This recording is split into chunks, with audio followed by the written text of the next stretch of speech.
Hi there, I'm John Mitchell and I'm here to talk to you about Kepler Ten, a band that we have recently signed to White Star Records. Upon setting up White Star Records, we had a day of listening to demos that were submitted by artists from around the world.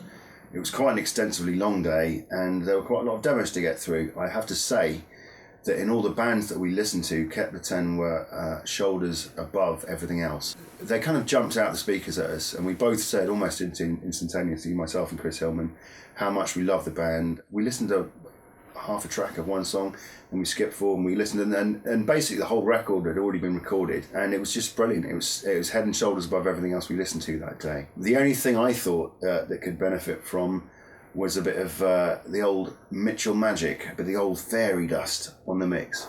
So I took it upon myself, said to the boys, would you mind if I had a go at mixing the record myself? Which I duly did. I have to say, it was a relatively painless experience. A lot of the time in my life I've been sent stems to mix an album or files from various different projects, and there are an abundance of things wrong with the recording. In this case, that wasn't the case at all. Apart from the fact that there were far too many tom-toms in the drum kit. Haha, just joking, Steve. The band themselves, I say, they've got their own studio and they recorded it all at home.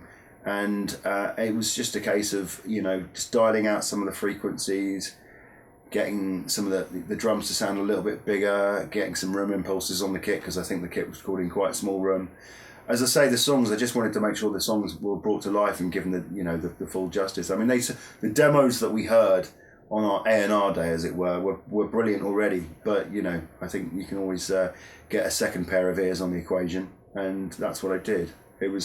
I think I must have mixed it over a 5-day period. It was very fun to do. It was great revisiting the songs and sort of giving the mix a bit of a Mr. Sheen, as it were. The album's out on the 10th of February. I hope you give it a listen. They deserve all the luck they can get. They're a fantastic trio. In this day and age, it's difficult to get anywhere in the music biz. It's a brilliant album, Delta V, and they really deserve a chance. I hope you enjoy it as much as I've enjoyed working with them.